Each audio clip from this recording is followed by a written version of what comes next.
いつもご視聴いただきありがとうございます。今回は1月のバジーカラーの発表会ですよ。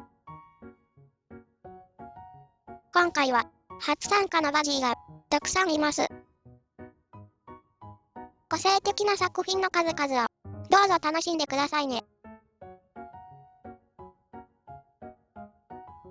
1月のお題ページの1つ目はロマンティックカントリー1の20ページゼレミー・キングスのパティスリー。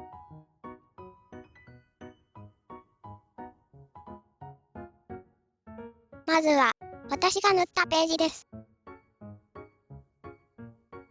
使用した画材はインクテンスと白インク。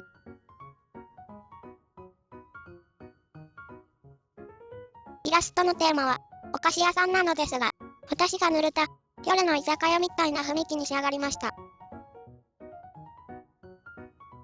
ランプの明かりはスタンプインクで塗りました。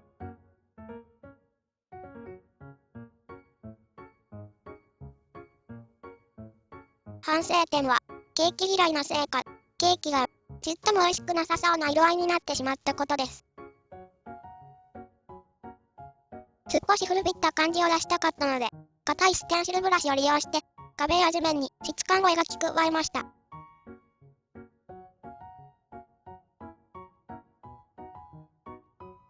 ベビーピンキーさんのページです。ベビーピンキーさんはホルベイン色鉛筆とバンゴッホ水彩色鉛筆を使用しています。ベビーピンキーさんのコメントです。工夫した点は看板をレトロな感じに仕上げたことです。それから茶色が多くならないように配色を考えました。そんなわけで実際にはないようなお菓子の色になっています。塗り絵は写実的である必要はないと思いますよ。自分の好きな色で塗って楽しみましょう。同系色だけど微妙に感触が違っていて繊細な色合いに仕上がっていますね。ベビーピンキーさん、素敵な作品をありがとうございます。サルキッチさんのページです。サルキッチさんはスタビロ、カーブオテロパステル色鉛筆とプリズマカラー色鉛筆を使用しています。サルキッチさんのコメントです。パステル色鉛筆で全体を塗ってからプリズマカラーを使いました。外国の古い建物をイメージして塗りました。堅牢な古い石造りの雰囲気がよく出てますね。パステル色鉛筆は塗り絵の本の紙型、定着しづらくて塗りにくいと思うのですが、サルキッチさんは美しく仕上げていますね。サルキッチさん、素晴らしい作品をありがとうございました。アレルさんのページです。アレルさんはアーテックス色鉛筆、クーピー、白ペン、黒ボールペンを使用しています。アルルさんのコメントです。今回初めてお手本なしで自分で色を決める塗り絵を完成しました。レンガや街灯、ケーキ屋さんなど検索しながら試行錯誤して色を決めました。それからろうそくが灯っていますが、昼なのか夜なのか迷った末に昼にしました。アレルさんの苦心の力作はレトロな雰囲気に仕上がっていてとても可愛いですね。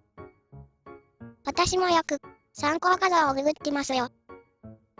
アレルさん、素敵な作品をありがとうございました。ぽちゃまるさんのページです。ぽちゃまるさんは、この作品は昔に塗ったものなので、使用画材は多分プリズマカラーとのことです。明るく仕上げようと思い、色を選んだそうです。ダラゼっていう砂糖菓子みたいな色合いですね。ミントグリーンやラベンダー色の建物ってご近所じゃ見かけないですが、こうやって好きな色で自分の世界観が実現できるのが塗り絵の醍醐味だと思います。ぽちゃまるさん、素晴らしい作品をありがとうございました。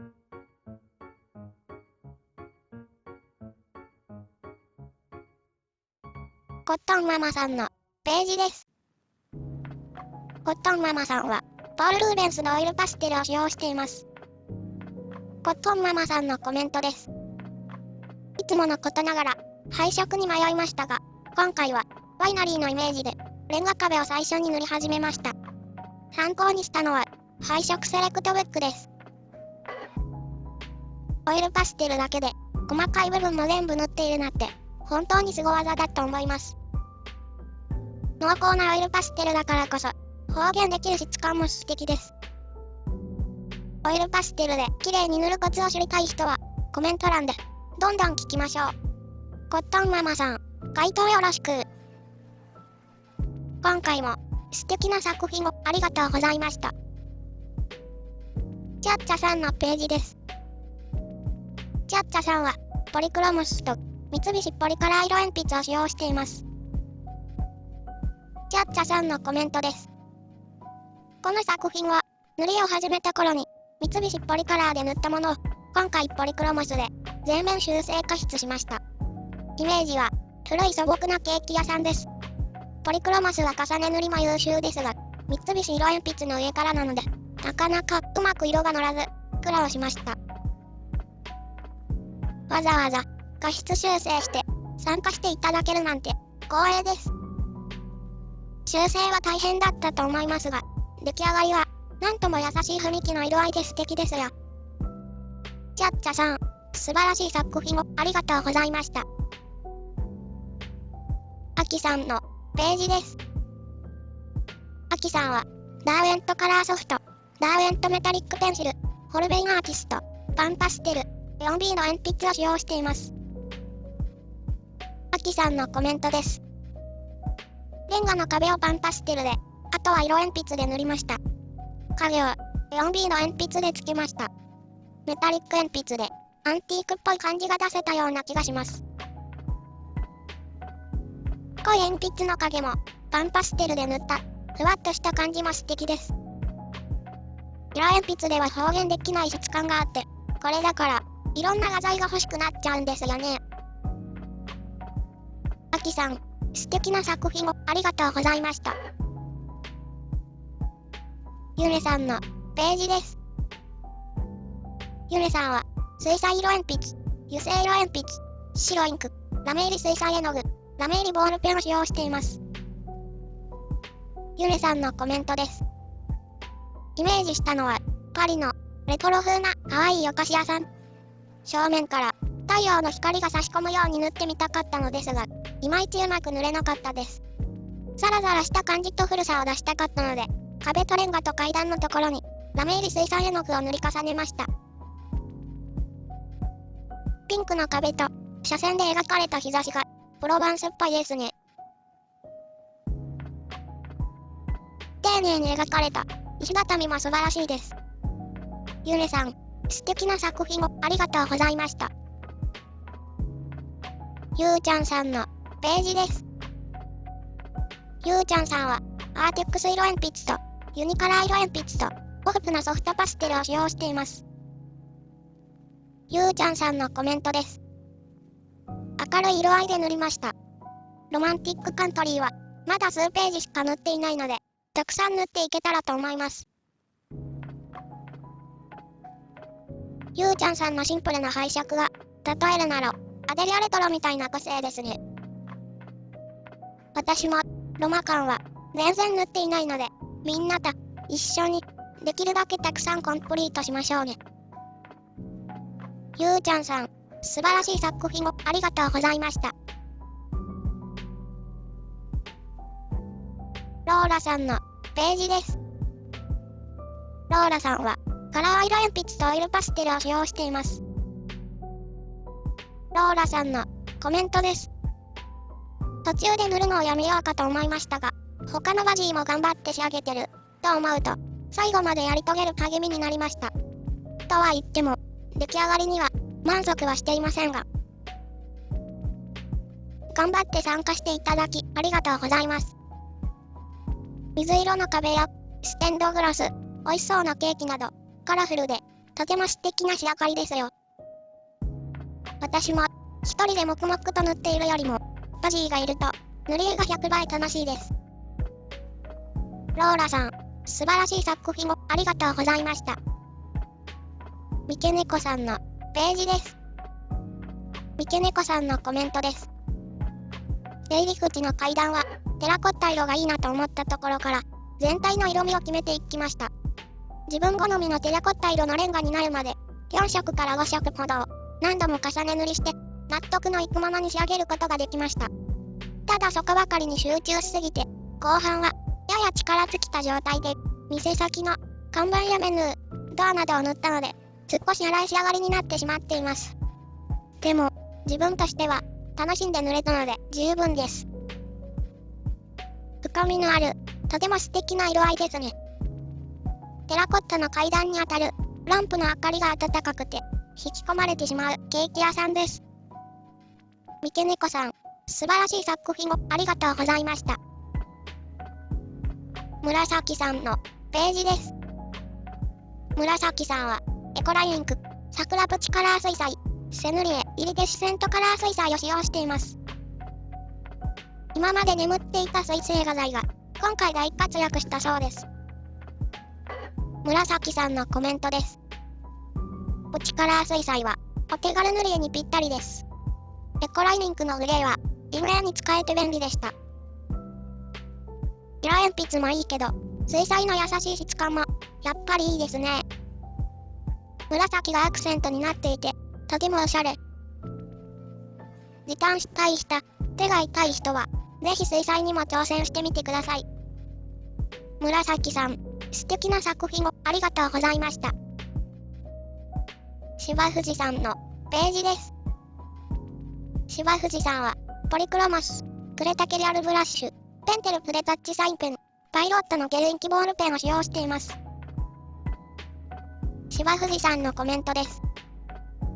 今回は、見本になるような絵本や、ディズニーなどの雑誌を購入して、見よう見まねで塗ってみました。レンガの一部に、ボールペンを使ってみたのですが、いまいちでした。ブルーのドア、メニュー、看板に、強い色が使用されていて、メリハリのある色合いの作品に仕上がっていますね。私は、ピンタレストで参考画像を探すことが多いですよ。無料なので、ぜひ試してみてください。芝藤さん、素晴らしい作品をありがとうございました。さきりんさんのページです。さきりんさんは、ホルベイン色鉛筆、カリスマカラー色鉛筆、ポスカの白、と色の色鉛筆を使用しています。さきりんさんのコメントです。今回も楽しく塗ることができました。ヘリーさんの塗り絵の可愛らしさを自分なりに表現できたと思います。もっと塗り込みたい気持ちを抑えて、これで完成にしました。水色がアクセントカラーになった爽やかな印象の仕上がりですね。さきりんさんのおっしゃる通り、やりすぎない、やめ時を見極めるのって難しいものです。さきりんさん、素敵な作品をありがとうございました。ルナさんのページです。ルナさんらしい透明感のある優しい色合いの作品です。ルナさんのコメントです。初代フェリシモの色鉛筆、30年ほど経っていて、芯の表面の色が変わってきているものもあり、思い切って使うことにしました。うまく色が乗らず、重ね塗りができない色が多く、途中からポリクロマスも使用して仕上げました。ドアのステンドグラスとプランター、植木鉢、マットの模様を同じ色に、お店の壁も同系色でまとめました。ケーキの数が多くて、何色にするかで悩みました。30年ぶりに使ってもらった色鉛筆は、喜んでいると思いますよ。ルナさん、素晴らしい作品をありがとうございました。楓さんのページです。楓さんは、カランダッシュ、ネオカラー2と、アーテックス、アルテッタ、プリズマカラー色鉛筆を使用しています。楓さんによると、カランダッシュ、ネオカラー2で、壁を赤に塗ったけど、うまくいかなかった。そうです。ムラなく、均等に塗るばかりが、いつもいいとは限りません。ムラのある赤い壁は、建物の年代を感じさせて、いい雰囲気だと思いますよ。塩カラー塗りで、ムラが気になるときは、水で伸ばした後に、ドライのままもう一度重ね塗りするのがいいと思います。楓さん、素敵な作品をありがとうございました。水田さんのページです。水田さんは、クーピーペンシルとマステを使用しています。画面をよく見てください。英字のマステが貼ってあって、いいアクセントになっていますよ。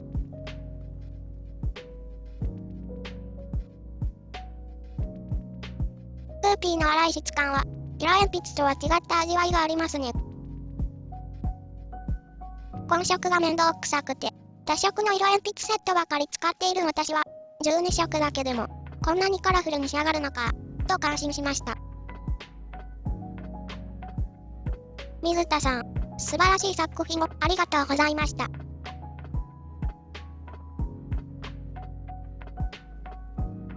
ここからは、お題ページの2つ目、お菓子の星のページのマジーカラー作品を紹介します。まずは、私が塗ったページです。この塗り絵、自分で選んでおきながら、本当に苦戦しました。出来上がりが気に入らなくて、3回塗り直しました。最終的に、グレーと赤の2色だけで仕上げたものが、一番しっくりきました。使用した画材は、クレタケリアルブラッシュと、グレーのスタンプインクです。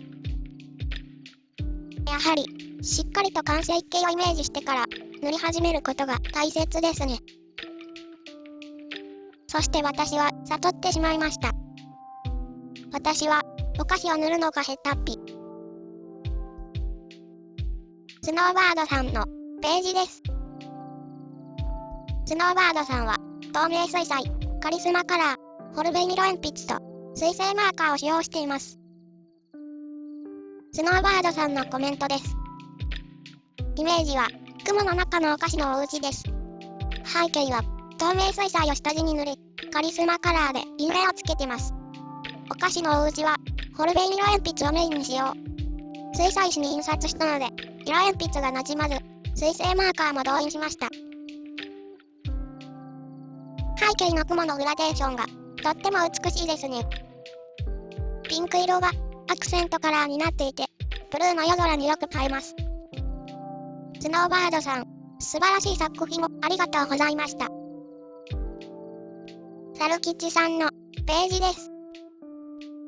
サルキチさんはクーピーペンシルを使用しています。サルキチさんのコメントです。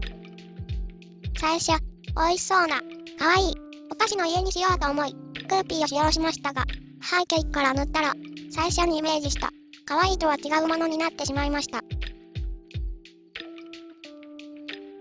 ということですが、すごく可愛いと思いませんか？ピンクと黄色の組み合わせが、可愛くないはずがない。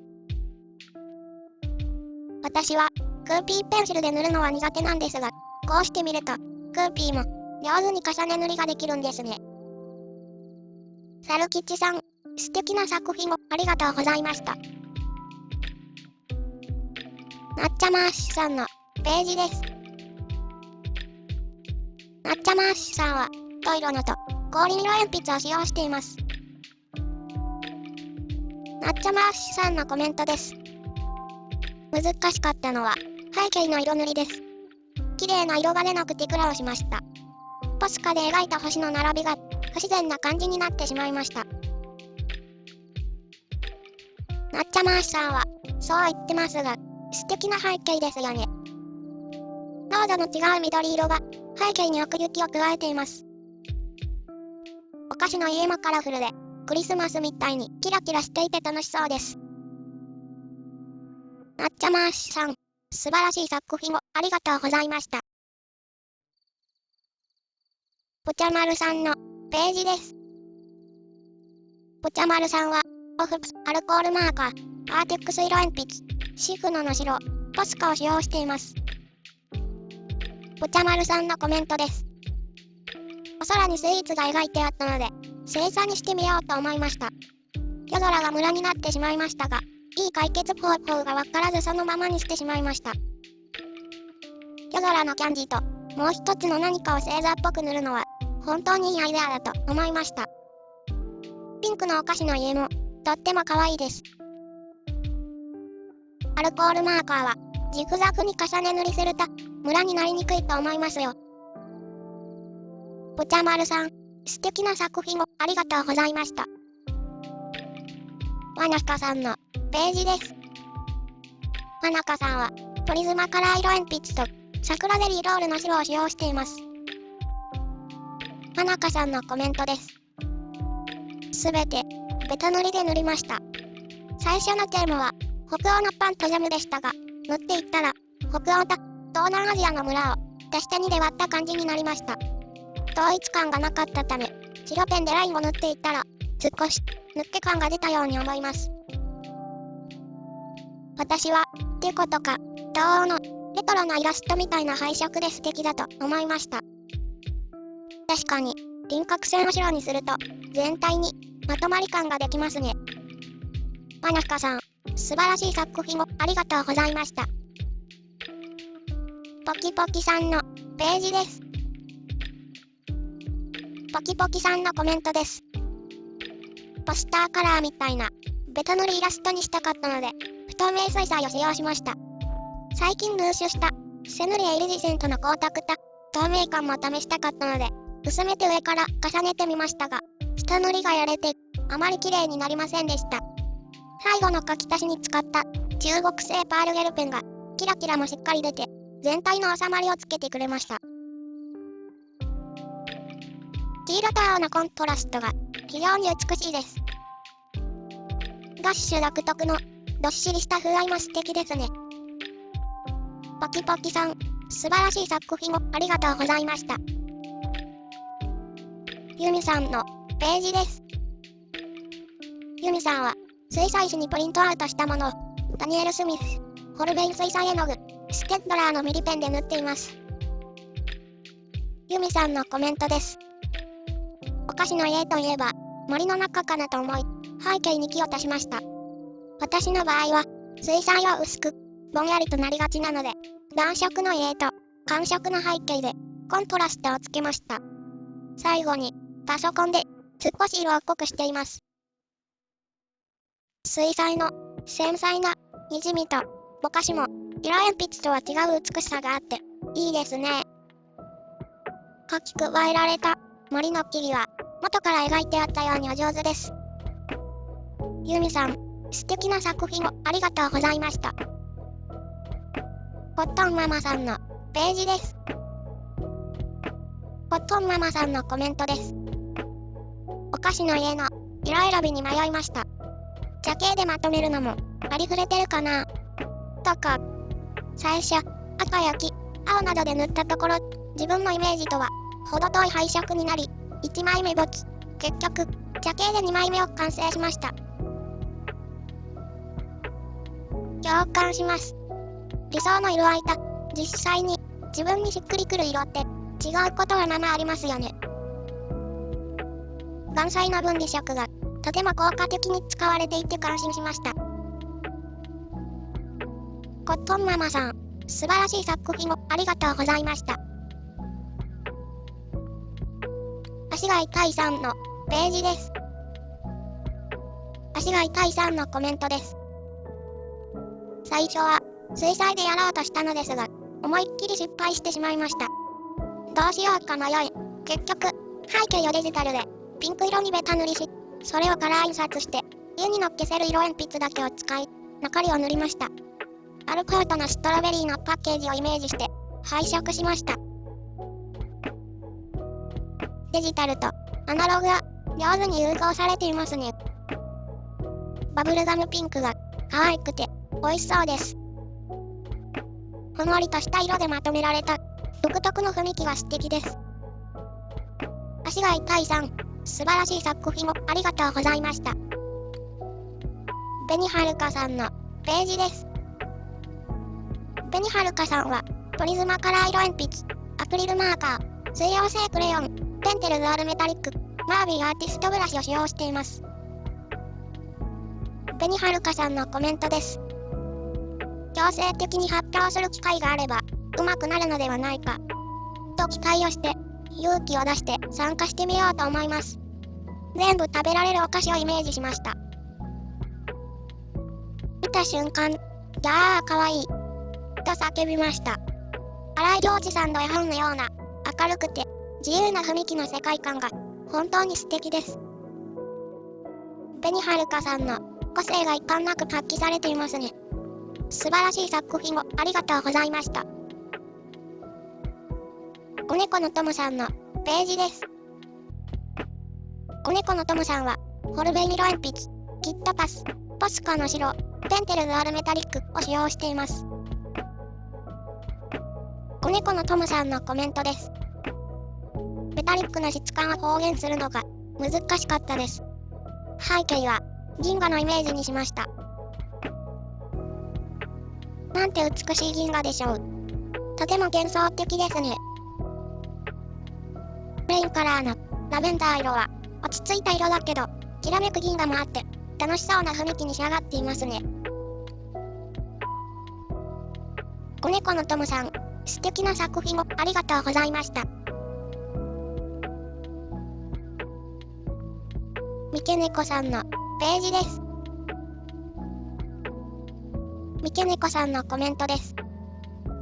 背景のない絵柄だったので、悩みに悩み、ふかふかな雲の上にあるお菓子の家にしました。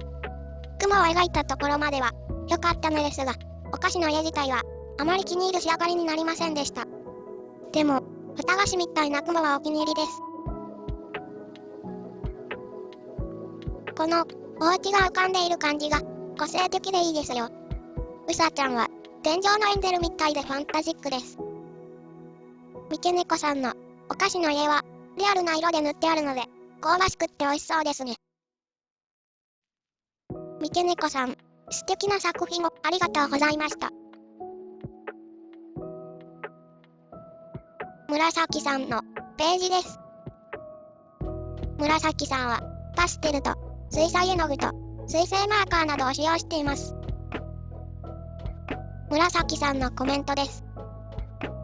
コンセプトはお安く、お手軽に、お掲げて臨みました。紙はお求めやすいシリウスを使用しました。わあ、なんて楽しそう。夜空のスイーツが UFO になって飛び回ってます。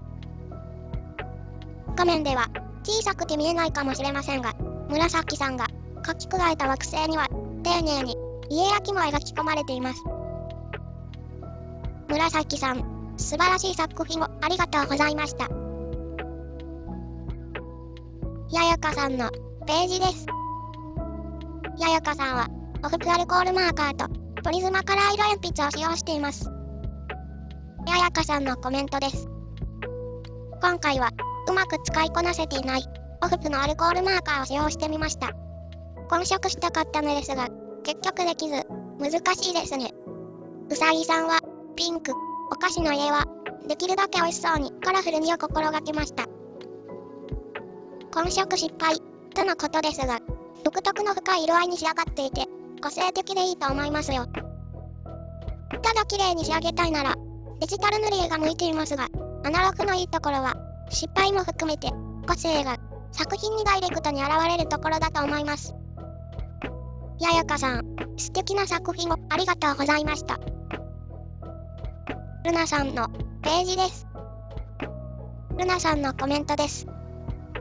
背景にいろいろ思いつくものの、画力がなくて思うように描けず、インクテンスでグラデーションにしようと思ったけど、思うようにならず、スタンプインクで背景を仕上げ、メインは色鉛筆で仕上げました。アルビレオは表面が硬く、ザラザラしていて、色が乗らないフェリシモの色のりが良かったです。マスキング液を剥がすときに、スタンプインクの色が移って汚くなったので、うさぎは別の紙に印刷したものに色を塗って上から貼りました。7枚目でやっと完成。涙ぐましい老作で感動です。夜空に浮かぶふんわりと発光したようなお菓子の家が幻想的でとても美しいですね。ルナさん、素敵な作品をありがとうございました。1月のバジーたちの作品を楽しんでいただけましたか？力作ばかりでしたね。色鉛筆以外の画材も使用されているバジーが多いので、購入の参考になったと思います。私はパンパステルが欲しくなりました。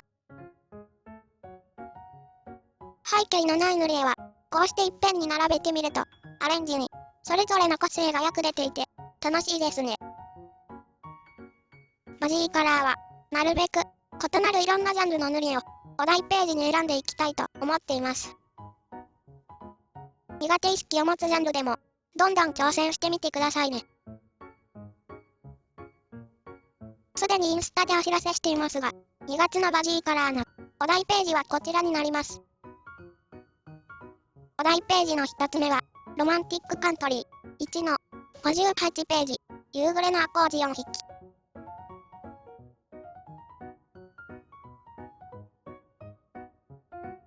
お題ページの2つ目は、塗り絵カフェさんのサイトで無料ダウンロードできるこちらの塗り絵です。サイトでは3種類のタイプから選ぶことができるので、お好みのタイプで塗ってください。